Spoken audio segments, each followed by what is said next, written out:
அனைவருக்கும் அடிப்படை கல்வி என்பதை நீண்டகால இலக்காக கொண்டு நாடு நகர்ந்து கொண்டிருந்த காலகட்டத்தில் கிராமங்கள் தோறும் கல்விக்கூடங்களை உருவாக்கியது நாம். மழலை குழந்தைகளுக்கான மதிய உணவு திட்டம், சத்துணவு திட்டம், காலை உணவு திட்டம் என்று தமிழ்நாடு அறிமுகப்படுத்திய மக்கள் நலத்திட்டங்களை பார்த்து இந்திய திருநாடு மட்டுமல்ல உலக நாடுகளே வியந்து பாராட்டி கொண்டுள்ளன. பெருந்தொழிற்சாலைகளின் தேவைக்கென மின் உற்பத்தியை பெருக்கிக் கொண்டிருந்த காலகட்டத்தில் கடைக்கோடி குக்கிராமங்களும் மின்வசதி பெற்றிட வேண்டும் என சிந்தித்தவர்கள் நாம். நாடெங்கும் பெருநகரங்களின் வளர்ச்சியில் குடிசை பகுதிகளை அப்புறப்படுத்துவது குறித்து விவாதிக்கப்பட்ட காலகட்டத்தில் ஏழை எளிய நகர்ப்புற மக்களுக்கு பன்னடுக்கு குடியிருப்புகளை உருவாக்கிட தனி வாரியம் கண்டவர் நாம். முன்னோடியாக மகளிருக்கு வாக்குரிமை வழங்கிய சென்னை மாகாணம் காட்டிய வழியில் பிற்காலத்தில் பெண்களுக்கு சொத்துரிமை வழங்கிய முன்னணி மாநிலங்களின் பட்டியலில் தமிழ்நாடும் இடம்பெற்றது. எவ்வித சமரசத்திற்கும் இடம் தராமல் இருமொழி கொள்கையினை தமிழ்நாடு தொடர்ந்து பின்பற்றுவதன் மூலம் தமிழ் பண்பாட்டினை பாதுகாத்தது மட்டுமல்ல, ஆங்கிலத்தின் துணையோடு உலகை வெல்லும் தனியாத தாகம் கொண்டு தரணியில் வலம் வர தொடங்கினர் நமது இளைஞர்கள். பிரபல பிரெஞ்சு பொருளாதார பேராசிரியர் தாமஸ் பிக்கெட்டி அவர்கள் inequality is a choice but we can choose a different path என்று குறிப்பிட்டதைப் போல கடந்த 100 காலமாக தமிழ்நாடு தேர்ந்தெடுத்த பாதை தனித்துவமிக்கது. மனிதநேயம், சமூக நீதி, பரவலான பொருளாதார வளர்ச்சி, மகளிர் நலன், விளிம்பு நிலை மக்கள் முன்னேற்றம், தமிழ் பண்பாடு என தமிழ்நாடு வெற்றி நடை பயின்ற அந்த பயணம் வரலாற்று சிறப்புமிக்கது. இந்த 100 பயணம் வெற்றிகரமானது என நாம் பெருமிதம் கொள்வது எதிர்காலத்தில் தடைகளை தாண்டி வளர்ச்சியை நோக்கி மேலும் எழுச்சியுடன் செல்ல வேண்டிய தேவையினை குறிக்கிறது. எதிர்வரும் ஆண்டுகளில் நாம் மேற்கொள்ளவிருக்கும் பயணத்தின் திசைகாட்டியாக முத்தமிழறிஞர் கலைஞர் 4 நூற்றாண்டுக்கு முன்னர் நிகழ்த்திய சாதனைகள் 2 இம்மாமன்ற உறுப்பினர்கள் வாயிலாக தமிழ் முழும் நல்லுலகத்திற்கு நினைவுபடுத்திட நான் விளைகிறேன்.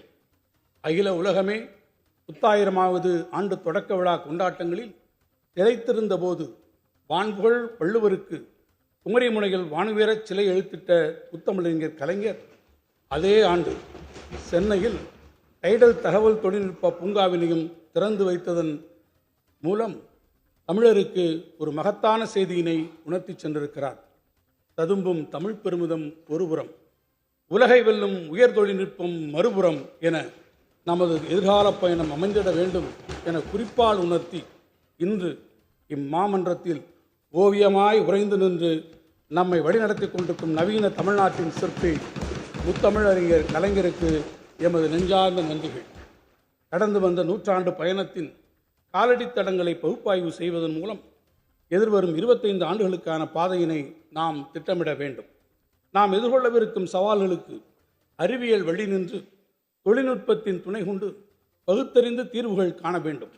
தமிழ்நாட்டில் அதிவேகமாக வளர்ந்து வரும் நகரங்களின் வளர்ச்சி முறைப்படுத்தப்பட வேண்டும். புதிய தொழில்நுட்பங்களை பயன்படுத்தி வேளாண் பொருள்கள் உற்பத்தி மற்றும் ஏற்றுமதியில் புதிய உயரங்களை அடைய முன்முயற்சிகள் தேவைப்படுகின்றன. செயற்கை நுண்ணறிவு யுகத்தில் இளைஞர்களின் தனித்திறன் மேம்பாடு உரிய கவனம் பெற வேண்டும்.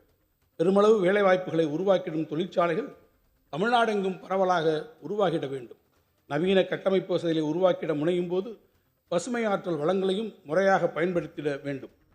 இன்றைய சமுதாயத்தில் அரசு ஆற்ற வேண்டிய பங்கு பற்றிய நமது எண்ணங்களில் ஏற்பட்ட கருத்து புரட்சிக்கு இணங்க சில ஆண்டுகளாகவே வரவு செலவு திட்டம் அரசின் வரவினங்களையும் செலவினங்களையும் குறிக்கும் வெறும் விவர அறிக்கையாக நிலவிய நிலை மாறிவிட்டது. குடியாட்சியில் மக்களின் நம்பிக்கையை பெற்று தேர்ந்தெடுக்கப்பட்ட அரசின் குறிக்கோள்களையும் கோட்பாடுகளையும் எழுதுவதற்கு ஏற்ற வலிமை வாய்ந்த ஒரு கருவியாகவே தற்கால வரவு செலவு திட்டம் அமைகிறது. பேரறிஞர் அண்ணா வழிகாட்டிய திசையில் பயணித்து இந்த வரவு செலவு திட்டத்தை மக்கள் நலன் காத்திடும் கருவியாக பயன்படுத்தி தமிழ்நாட்டின் எதிர்கால வளர்ச்சிக்கு வலுவான அடித்தளம் அமைக்க பெரும் முயற்சி எடுத்திருக்கிறோம். தமிழ்மொழி வளர்ச்சி.